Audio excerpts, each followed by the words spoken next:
Hello students, आप सभी को मेरा नमस्कार। मैं रोहित मिश्रा आप सभी का स्वागत करता हूं अपने कॉलेज के ऑनलाइन प्लेटफॉर्म पर।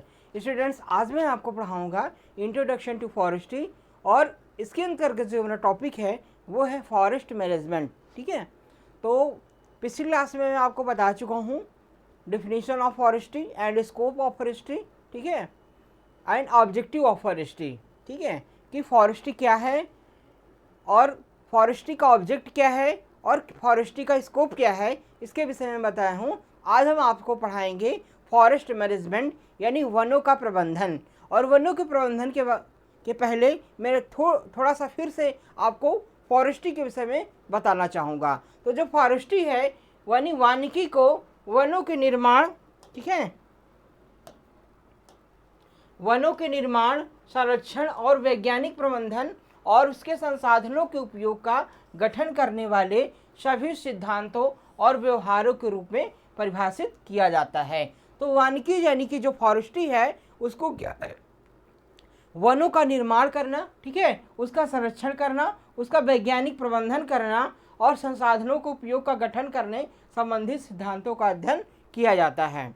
तो वानिकी के अंतर्गत हम वनों का कैसे निर्माण करना है, जो नए वन हैं उनको कैसे विकसित करना है, ठीक है, उनके निर्माण संबंधित है और उनके जो वैज्ञानिक तरीके हैं, ठीक है, जो पुराने वन हैं उनको कैसे संरक्षित करना है और जो वनों के संरक्षण के लिए वनों के प्रबंधन की जो वैज्ञानिक विधियां हैं उनका कैसे उपयोग करना है, इन सभी का अध्ययन हम वानिकी यानी फॉरेस्ट्री के अंतर्गत जो है वो करते हैं। ठीक है, और दूसरी चीज़ है कि यह अनुप्रयुक्त विज्ञान है जो केवल वन फसलों की खेती या खेती से संबंधित है, बल्कि उनकी सुरक्षा, निरंतरता, माल, माप, प्रबंधन, मूल्यांकन और वित्त के साथ साथ राष्ट्र सेवा के लिए वन उत्पादों के उपयोग से भी संबंधित है। ठीक है, तो ये जो विज्ञान है वो केवल वनों की खेती संबंधित नहीं है, वानिकी संबंधित नहीं है, बल्कि वनों के उचित प्रबंधन, ठीक है, उनके जो है वो मापन के लिए, उनके पुनर्जनन के लिए, ठीक है, साथ साथ जो है वो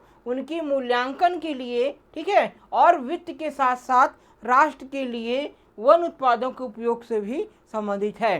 ठीक है, तो जो वानिकी है यानी फॉरेस्ट्री केवल जो है वो फॉरेस्ट क्रॉप से संबंधित नहीं है, यानी वन वाले पौधों के उत्पादन से ही संबंधित नहीं है, बल्कि उनका सही प्रबंधन, ठीक है, उनका मेजरमेंट करना, उनका सही मैनेजमेंट करना और सही रूप से वित्त का उत्पादन करना। ठीक है, यानी आर्थिक दृष्टिकोण से जो उपयोगी पेड़ पौधे हैं उनका ज़्यादा से ज़्यादा उत्पादन करना और राष्ट्र की आय में वृद्धि करना। ठीक है, जैसे कि आप समझ सकते हैं कि जब अर्थव्यवस्था में वृद्धि होगी, ठीक है, जैसे कि यहाँ की जो फॉरेस्ट प्लांट हैं, कई सारे जो आपके आर्थिक रूप से उपयोगी लकड़ियाँ हैं, ठीक है, जैसे कि चीड़ हो गया, देवदार हो गया, आबनूस हो गया, सीसम हो गया, सागौन हो गया, आदि जो वृक्ष हैं ये काफ़ी, इनकी कीमत मार्केट में काफ़ी ज़्यादा होती है, मतलब इनकी मार्केट वैल्यू जो होती है वो ज़्यादा होती है, मतलब इनको बिक्री करने से मार्केट में अच्छा मूल्य मिल जाता है। तो ये जो आर्थिक दृष्टिकोण से, ठीक है, महत्वपूर्ण पेड़ पौधे हैं, इनको उगाने से क्या होता है कि जब इनकी लकड़ियों को बेचा जाता है तो उससे काफ़ी आय प्राप्त होती है, तो आर्थिक ढांचा जो होता है देश का वो मजबूत होता है। ठीक है, और राष्ट्रीय आय में क्या होती है, वृद्धि होती है। तो हम कह सकते हैं कि जो वन हैं, ठीक है, फॉरेस्ट्री है, उसके द्वारा कहीं ना कहीं देश के आर्थिक ढांचा को मजबूत करने में काफ़ी मदद मिलती है। ठीक है, तो ये हम एक अलग से हम डिफाइन कर सकते हैं कि जो वानिकी है, ठीक है, वनों के प्रबंधन, ठीक है, वनों के विकास से, वनों के संरक्षण एवं वनों में वैज्ञानिक विधियों के विकास से संबंधित है, एवं इसके साथ साथ जो है वो, ठीक है, वनों के माप, वनों के उचित प्रबंधन एवं राष्ट्र के आर्थिक ढांचा को मजबूत करने का भी एक अच्छा जो है वो शाखा है वानिकी, जिसमें हम वनों के विषय में अध्ययन करते हैं। इस प्रकार से भी हम वानिकी को डिफाइन जो है वो कर सकते हैं। ठीक है, आई होप आप बिल्कुल समझ गए होंगे। ठीक है, अगला है हमारा फॉरेस्ट मैनेजमेंट। ठीक है, तो अभी तक आपने वानिकी के विषय में पढ़ा और फॉरेस्ट मैनेजमेंट बात आती है कि वन प्रबंधन वन के निम्न पहलुओं में से कम एक को बेहतर बनाने पर आधारित है। ईंधन मॉडल, जैव विविधता, ठीक है, लकड़ी की गुणवत्ता, लकड़ी की गुणवत्ता, वन स्थिरता, इन सभी उद्देश्यों की सामान्य विशेषताएं हैं जो पेड़ों के घनत्व में कमी और बड़े तनों और मुकुट व्यास वाले पेड़ों का निर्माण है। तो कहीं ना कहीं क्या है कि जो फॉरेस्ट मैनेजमेंट है वो वनों की जो है वो जो वन है उनके उत्पादन, जो वनों से प्राप्त होने वाली लकड़ी है उसकी गुणवत्ता, ठीक है, उससे बनाए जाने वाले जो प्रोडक्ट हैं उसके विषय में, और जो पेड़ों का घनत्व है, ठीक है, जो पेड़ों का डेंसिटी है उसकी कमी, उसका सही मेजरमेंट करना, पेड़ों के एक निश्चित घनत्व को बनाए रखना। इसके अलावा उसका जो मुकुट व्यास है यानी कि जो ऊपरी सिरा है, ठीक है, उसको मेंटेन रखना है, इसका मुख्य उद्देश्य होता है।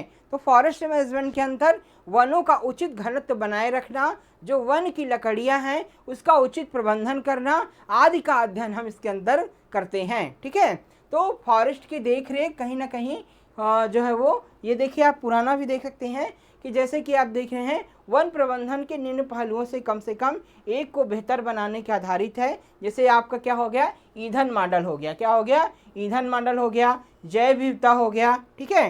तो कहीं ना कहीं क्या है कि फॉरेस्ट मैनेजमेंट के अंदर जैसे आपका ईंधन मॉडल हो गया, तो ईंधन मॉडल का मतलब क्या होता है कि जो फॉरेस्ट पर डिपेंडेंट जो वनों पर निर्भर उद्योग हैं, ठीक है, वनों पर निर्भर जो उद्योग है उनको संचालन करना, एवं तमाम प्रकार के जो औद्योगिक इकाइयां हैं, फैक्ट्रीज हैं जहां पर ईंधन के रूप में लकड़ियों का उपयोग किया जाता है, उनको सुचारू रूप से जो है वो उनकी व्यवस्था को बनाए रखना, ठीक है।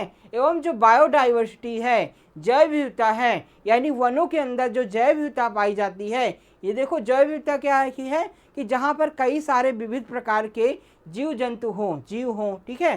तो पेड़ पौधे क्या हैं, एक जीव हैं, तो कई प्रकार की जो वनस्पतियां हैं उनकी डेंसिटी होनी चाहिए, उनकी विविधता अच्छी प्रकार से होनी चाहिए, कई प्रकार के जीव जंतु उसमें होने चाहिए। तो कहीं ना कहीं जो वन हैं वो जैव विविधता को बनाने में अहम रोल अदा करते हैं, ठीक है। तो जैव विविधता को मेंटेन करना एवं लकड़ी की गुणवत्ता को बनाए रखना, ठीक है। जो लकड़ी है वन की उसकी क्वालिटी जो होनी चाहिए वो अच्छी होनी चाहिए, जिसकी उसकी मार्केट में वैल्यू क्या हो, अच्छी हो, ठीक है। और वन स्थिरता, ठीक है, वनों की स्थिरता को बनाए रखना, इन सभी जो पहलू हैं, ये जो सभी स्टेप हैं, इसको ध्यान दिया जाता है फॉरेस्ट मैनेजमेंट में, ठीक है। और वनों के पुनर्जनन हो गया, वनों के फॉरेस्टेशन हो गया, इन सभी का जो है वो ध्यान दिया जाता है आपके फॉरेस्ट मैनेजमेंट के अंतर्गत, ठीक है। अब फॉरेस्ट मैनेजमेंट में जैसे आपका सिल्वीकल्चर आता है, ठीक है, सिल्वीकल्चर। अब बात आती है सिल्वीकल्चर, ये आपका वेरी इंपॉर्टेंट टॉपिक है जो आपके एग्जाम में अक्सर पूछा जाता है, ठीक है। अभी से नोट कर लें, ये 101% जो है वो आपके एग्जाम में आने वाले टॉपिक हैं।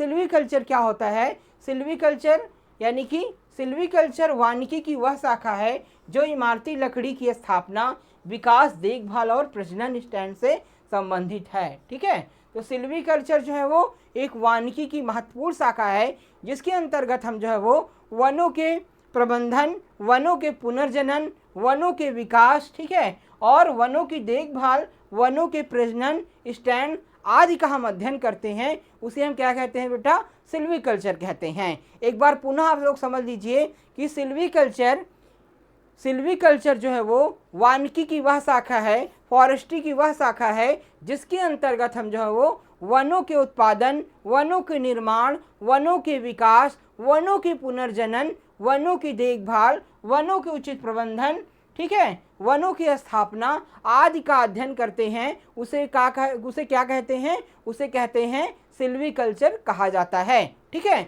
यानी कि वनों की हार्वेस्टिंग है, वनों की स्टैंड टेंडिंग है, वनों का रिजनरेशन है, ये सारी जो प्रक्रियाएं होती है वनों के अंतर्गत उन्हें हम क्या कहते हैं, सिल्वीकल्चर के नाम से जो है वो जाना जाता है, ठीक है।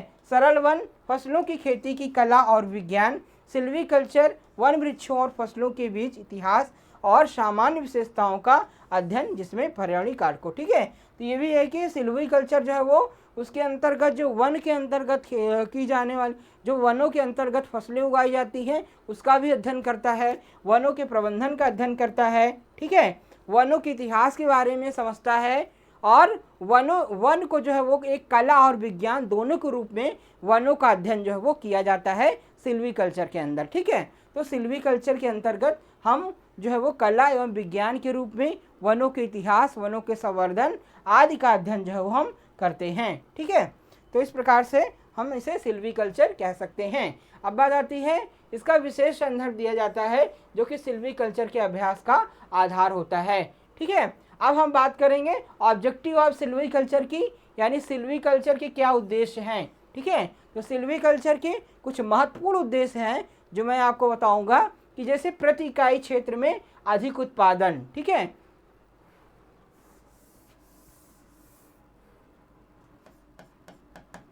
हाई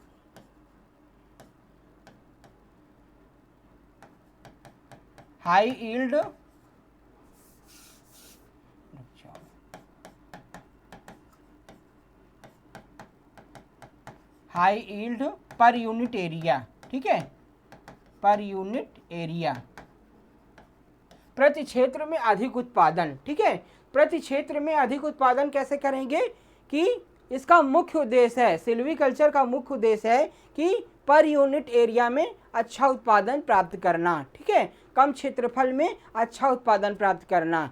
ये कैसे संभव हो सकता है, जब हम फॉरेस्ट्री के अंतर्गत, वानिकी के अंतर्गत वैज्ञानिक विधियों का उपयोग करेंगे। ठीक है, तो वैज्ञानिक विधियों के उपयोग के माध्यम से हम सिल्वीकल्चर के अंदर प्रति इकाई क्षेत्रफल में अधिक से अधिक उत्पादन प्राप्त कर सकते हैं। जब हम अच्छी गुणवत्ता वाले, ठीक है, अच्छी गुणवत्ता वाले वन वाले पौधों को रोपित करते हैं और अच्छा उत्पादन उससे हम प्राप्त कर सकते हैं जब उसकी सही देखरेख, उचित प्रबंधन, ठीक है, इन सही जो है विधियों का, वैज्ञानिक विधियों का हम उसमें उपयोग करेंगे तो प्रति इकाई क्षेत्रफल में अच्छा उत्पादन जो है वो प्राप्त किया जा सकता है। ठीक है, तो जब प्रति इकाई क्षेत्रफल में अच्छा उत्पादन प्राप्त होगा तो आय बढ़ेगी। ठीक है, कहीं ना कहीं इकोनॉमिकल जो है वो फायदा होगा। ठीक है, तो इस प्रकार से जो है वो वनों से लाभ अच्छा प्राप्त किया जा सकता है। दूसरा है बेहतर गुणवत्ता वाली लकड़ी का उत्पादन। ठीक है, हाँ, तो गुड क्वालिटी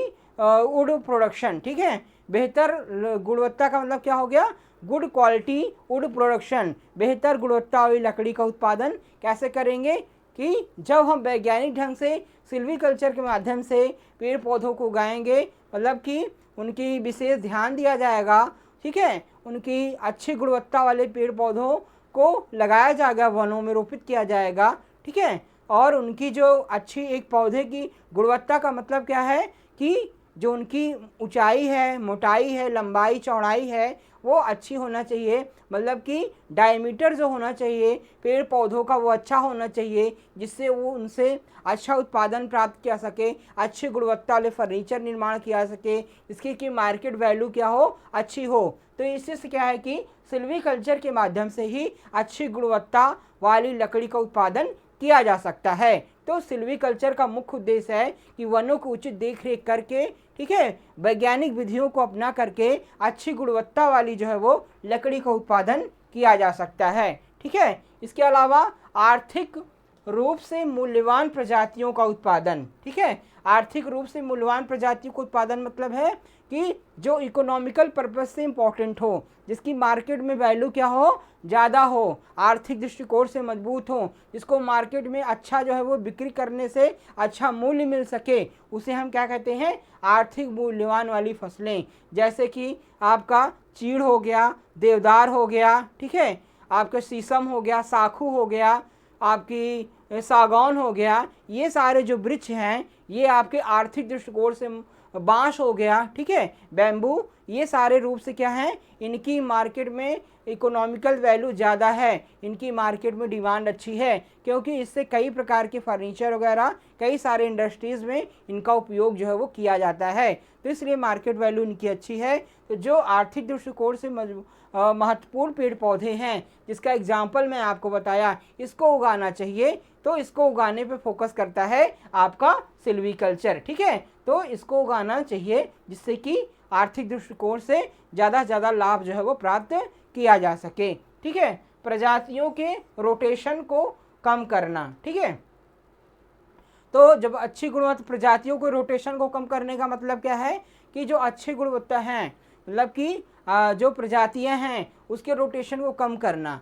कि अच्छी गुणवत्ता वाले प्रजातियों जो लॉन्ग टाइम है, मतलब कि काफ़ी लॉन्ग टाइम वाली जो अच्छी प्रजातियां हैं उनको उगाना चाहिए। बार बार रोटेट करके जो है वो प्रजातियों को ह्रास नहीं करना चाहिए। अच्छे गुणवत्ता वाली प्रजातियों को जो है वो जो काफ़ी दिनों में मतलब कि कुछ दिन में तैयार हो और अच्छा उत्पादन दे सके, उन्हीं प्रजातियों का चयन जो है वो करना चाहिए। इसके अलावा अगला उद्देश्य है एफॉरेस्टेशन यानी वन रोपण। ठीक है, एफॉरेस्टेशन जो है वो सिल्वीकल्चर का मुख्य उद्देश्य है कि जो खाली क्षेत्र हैं जहाँ पर वन नहीं हैं, ठीक है, चाहे वो कछार वाले क्षेत्र हों, नदियों के क्षेत्र हों, ऊसर बंजर क्षेत्र हों, जहाँ पर वन वाले पौधे नहीं हैं, खाली क्षेत्र है, वहाँ पर वनों का रोपण करना। ठीक है, वहाँ पर वनों को उगाना यानी वन क्षेत्र को ज़्यादा से ज़्यादा बढ़ाना इसका मुख्य उद्देश्य है। तो एफॉरेस्टेशन मतलब है कि नए जो है वो वनों का निर्माण करना, जहाँ पर वन नहीं है, खाली क्षेत्र है, ठीक है, वेस्ट लैंड है, वहाँ पर वन वाले पौधों को उगाना। जैसे कि आपको जो है वो जैसे बांस हो गया, ठीक है, शीशम हो गया, सागौन हो गया, ठीक है, और तमाम प्रकार के जो वन वाले पौधे हैं उसको उगा करके जो है वो वनाच्छादित करना, जिससे कि तमाम प्रकार के आर्थिक लाभ भी हों तथा पर्यावरणीय लाभ को भी बढ़ाया जा सके। ठीक है, तो इस प्रकार से जो है वो वन रोपण करके जो है वो ज़्यादा से ज़्यादा जो है वो लाभ कमाया जा सके, ये भी इसका उद्देश्य है। इसके बाद पुनर्वन रोपण रिफॉरेस्टेशन। ठीक है, तो एफॉरेस्टेशन और रिफॉरेस्टेशन में अंतर क्या है बेटा? जो आपका जो एफॉरेस्टेशन है वो नए क्षेत्र में वनों के विकास से संबंधित है, जबकि आपका रिफॉरेस्टेशन है तो वह पुनः वनों का उपयोग करना, जहाँ पर वन क्षेत्र पहले मौजूद हो और वन कट जाए उसके बाद फिर वनों को रोपित किया जाए तो उसे हम क्या कहते हैं? रिफॉरेस्टेशन। और नए क्षेत्र में वनों का रोपित करना, उगाना, उसे क्या कहते हैं? एफॉरेस्टेशन। ठीक है, और जो पुराने वन क्षेत्र हैं अगर वहाँ पर वन की कटाई हो गई है या फिर जो है वो प्राकृतिक आपदाओं के कारण वन नष्ट हो चुके हैं तो उस क्षेत्र में पुनः वनों को उगाना क्या कहलाता है बेटा? रिफॉरेस्टेशन कहलाता है। तो इस प्रकार से जो वन क्षेत्र जहाँ पर समाप्त हो चुका है यानी पुराने पेड़ पौधों की कटाई हो चुकी है, वहाँ पर पुनः वनों को लगाना रिफॉरेस्टेशन कहलाता है। तो इस प्रकार से जो वन नष्ट हो चुके हैं या फिर वनों की कटाई हो चुकी है या मृदा कटाव के द्वारा जो है वो वन नष्ट हो गए हैं किसी कारणवश, तो उस क्षेत्र में पुनः वनों को रोपित करना, पुनः जो है वो नए वन क्षेत्र को विकसित करना भी सिल्वीकल्चर का मुख्य उद्देश्य है। ठीक है, तो ये हमें अच्छे से याद रखना है। विदेशी प्रजातियों का परिचय करना, ठीक है, जो हमारी विदेशी प्रजातियां जैसे, ठीक है, जो चाइना, अमेरिका और ऑस्ट्रेलिया वगैरह में जहाँ पर ज़्यादा वन क्षेत्र पाए जाते हैं वहाँ पर जो नई प्रजातियाँ विकास की गई हैं, ठीक है, यानी कि जो विदेशों में कुछ ऐसी प्रजातियाँ हैं जो कम समय में तैयार हो जाती हैं और अच्छे गुणवत्ता वाली होती हैं, तो उन प्रजातियों को भी जो है वो इंट्रोड्यूस कराना चाहिए, मतलब कि भारत में, इंडिया में ला करके उगाना चाहिए। तो इस प्रकार से जो तमाम प्रकार की विदेशी प्रजातियां हैं उसको जो है वो ला करके उनसे परिचय करा करे उनको भी जो है वो अपने यहाँ उगाना चाहिए, जिससे क्या हो, अच्छी गुणवत्ता वाली यानी कम समय में तैयार होने वाली प्रजातियों को विकसित किया जा सकता है। ठीक है, तो इस प्रकार से जो है वो ये सारे आपके फॉरेस्ट्री के मुख्य उद्देश्य हैं। ठीक है, तो ये अच्छे से आपको याद होने चाहिए। इसके अलावा वनों के प्रबंधन, ठीक है, वनों के प्रबंधन और उपयोग को सुविधाजनक बनाना। ठीक है, तो ये सिल्वीकल्चर का महत्वपूर्ण उद्देश्य है कि वनों का प्रबंधन और उपयोग को सुविधाजनक बनाना, यानी कि वनों के प्रबंधन की जो विधियां हैं, ठीक है, उनको कैसे उपयोग किया जाए, उनको सरल बनाना। ठीक है, क्योंकि वनों में प्रयोग होने वाले तमाम प्रकार, वनों के फॉरेस्ट मैनेजमेंट में कई सारी प्रैक्टिसेस हैं जो काफ़ी जो है वो टफ हैं, तो फॉरेस्ट मैनेजमेंट के अंतर्गत कई सारी मशीनों को विकसित करना यानी कि मैकेनाइजेशन को बढ़ावा देना, ठीक है, जिससे कि काम को कम समय में किया जा सके, वनों की कटाई छटाई, वनों के रोपण, ठीक है, वनों को, लकड़ियों को एक स्थान दूसरे स्थान ले जाना, ये सभी कार्य में क्या होते हैं, ये ऊर्जा की आवश्यकता होती है। तो कहीं ना कहीं मैकेनिकल पावर को विकसित करके, उन्नतशील तकनीक को विकसित करके इन सभी कार्यों को आसानी से किया जा सके, इसका विकास भी जो है वो हम सिल्वीकल्चर का मुख्य उद्देश्य होना चाहिए, जिससे कि वन के फॉरेस्ट के जो वर्क हैं वो सरल हो सके और फॉरेस्ट को हम ज़्यादा से ज़्यादा जो है वो मैकेनाइजेशन कर सकें, नई नई जो है वो विधियों का उसमें विकास कर सकें, जिससे कि वनों के प्रबंधन में आसानी हो। ठीक है, तो ये भी सिल्वीकल्चर का मुख्य उद्देश्य है। ठीक है, तो ये आपका सिल्वीकल्चर और सिल्वीकल्चर के मुख्य उद्देश्य क्या क्या हैं ये मैंने आपको बता दिया। इसके बाद है कि संधारणीय वन प्रबंधन क्या है। कभी आपसे पूछा गया है what is the sustainable forest management. ठीक है, ये भी क्वेश्चन आपके एग्जाम में आ चुका है। ठीक है, कि sustainable what is the sustainable forest management क्या है, संधारणीय वन प्रबंधन क्या है, तो आइए जानते हैं। ठीक है, तो संधारणीय वन प्रबंधन वन क्षरण वनों की कटाई संबंधित करता है, जबकि लोगों और पर्यावरण के प्रत्यक्ष लाभ बढ़ाता है। सामाजिक स्तर पर संधारणीय वन प्रबंधन आजीविका आय और सृजन का रोजगार योगदान देता है। पर्यावरण स्तर पर यह कार्बन पृथक्करण और जल मिट्टी और जैव विविधता संरक्षण जैसी महत्वपूर्ण सेवाओं का योगदान देता है।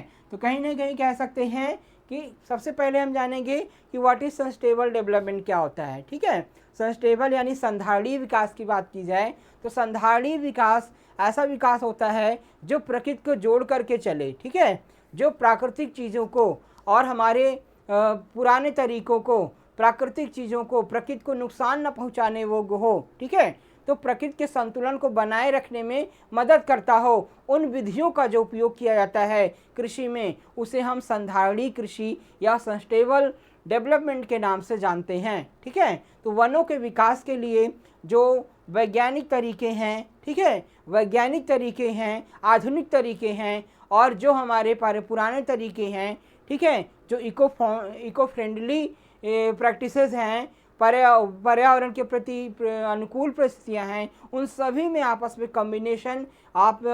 कम्बिनेशन बना करके वनों का विकास किया जाए, वनों को संरक्षित किया जाए, तो उसे हम क्या कहते हैं, संधारणीय विकास जो है वो कहते हैं। ठीक है, तो ये संधारणीय वन प्रबंधन यानी कि वनों के क्षरण को रोकना, ठीक है, और वनों की कटाई को संबोधित करता है, यानी कि वन के जो नष्ट हो रहे हैं, वन जो नष्ट हो रहे हैं और वनों की जो अंधाधुंध कटाई हो रही है उसको रोका जाए। ठीक है, उन्हें रोका जाए और बहुत ही आवश्यक हो जहाँ पर वन काटे जाएं वहाँ पर वनों को रोपित किया जाए, जिससे हमारा प्राकृतिक संतुलन बना रहे और वन क्षेत्र भी बना रहे। इसे हम सस्टेनेबल डेवलपमेंट ऑफ फॉरेस्ट के नाम से जानते हैं। ठीक है, तो ये जो है पर्यावरण स्तर को बनाए रखने में, जल, मिट्टी और जैव विविधता को संरक्षण में महत्वपूर्ण भूमिका निभाता है। सस्टेनेबल डेवलपमेंट जो है मृदा क्षरण को रोकना, जल को संरक्षण के लिए, बाढ़ को रोकने के लिए, ठीक है, और ये तमाम प्रकार की जो जैव विविधता है उसको संरक्षण में महत्वपूर्ण योगदान जो है वो देता है। ठीक है, इसके अलावा इसकी कई सारी जो है वो सस्टेनेबल फॉरेस्ट मैनेजमेंट प्रैक्टिसेस हैं। ठीक है, इसकी कई सारी प्रथाएं हैं। जिसकी बात करें कि वन प्रबंधन की योजना बनाना, तो सस्टेनेबल मैनेजमेंट कैसे हम करेंगे, कई सारी प्रैक्टिसेस हैं, जैसे कि वन प्रबंधन की योजना बनाना, प्लानिंग ऑफ फॉरेस्ट मैनेजमेंट, कैसे हम फॉरेस्ट मैनेजमेंट की प्लानिंग बनाएंगे, कैसे रूपरेखा तैयार करेंगे। तो वन संसाधनों की स्थिति और स्थिति को समय समय पर स्थायी निरंतर तरीके से आकलन सुनिश्चित किया जाना चाहिए। इसमें जैविक और अजैविक दोनों कारकों को ध्यान रखना चाहिए जो वन परिस्थिति तंत्र की जीवन शक्ति पर प्रभाव डाल सकते हैं, जैसे परजीवी, चारण, आग, जलवायु परिवर्तन, प्रदूषण, वन प्रबंधन अभ्यास गतिविधियाँ, उद्देश्य संसाधन प्रबंधन। ठीक है, तो कहीं ना कहीं इसमें कहने का मतलब है कि प्लानिंग ऑफ फॉरेस्ट मैनेजमेंट करना चाहिए। ठीक है, तो वन के संसाधनों की स्थिति समय समय पर अस्थायी और निरंतर तरीके से आकलन सुनिश्चित किया जाना चाहिए। तो फॉरेस्ट मैनेजमेंट के जो प्रैक्टिसेस हैं उसके अंतर्गत सबसे पहले क्या देखना चाहिए कि वनों की स्थिति क्या है, वनों की स्थिति, ठीक है, वनों की जो वर्तमान समय की जो स्थिति है, ठीक है, उसको ध्यान देते हुए जो है वो समय समय पर जो है वो उनका आकलन, इवैल्यूएशन करना चाहिए कि वनों का स्टेटस क्या है, वनों में किस चीज़ की आवश्यकता है, वनों में किस चीज़ को सुधारा जा सकता है। ठीक है, इन सभी का समय समय पर इवैल्यूएशन करना चाहिए जिससे कि वनों को इम्प्रूव करने में मदद मिले। इसके अलावा जो आपके वनों के संरक्षण के लिए जो जैविक और अजैविक कारक हैं उसको भी ध्यान देना चाहिए। जैविक के अंतर्गत क्या आता है बेटा? जैविक के अंतर्गत आता है कि जो जीव जंतुओं संबंधित हैं, ठीक है, जैसे कि वनों के तमाम प्रकार के कीट हैं, पशु खाते हैं, ठीक है, वनों को कीटों से नुकसान होता है, कीट रहते हैं, पशु से नुकसान होता है, पशुओं के अतिचारण को ध्यान देना चाहिए, ठीक है, तमाम प्रकार के जीव जंतु जो वनों को प्रभावित करते हैं उसको ध्यान देना चाहिए। इसके अलावा अजैविक कारक में क्या आता है बेटा? अजैविक कारक में कई सारे प्राकृतिक कारक आते हैं, जैसे कि जल हो गया, वर्षा हो गया, तापमान हो गया, प्रकाश हो गया, इसके द्वारा बाढ़ हो गया, सूखा हो गया, इसके द्वारा वनों पर क्या प्रभाव पड़ता है इसको भी विशेष ध्यान देना चाहिए, ठीक है। तो जैविक और अजैविक कारक से वनों को क्या नुकसान होता है उसका भी समय समय पर जो है वो ध्यान देते रहना चाहिए, देखते रहना चाहिए, जिससे वनों को अच्छी तरह से प्रबंधन कर सकें। यानी कि जैसे कि मान लीजिए वन क्षेत्र है, उसमें कई प्रकार के जीव जंतु हैं, पशु पक्षी हैं, ठीक है, कीट पतंगे हैं जो वनों को खा करके नुकसान पहुंचाते हैं, ठीक है, वन क्षेत्र को डिक्रीज करते हैं।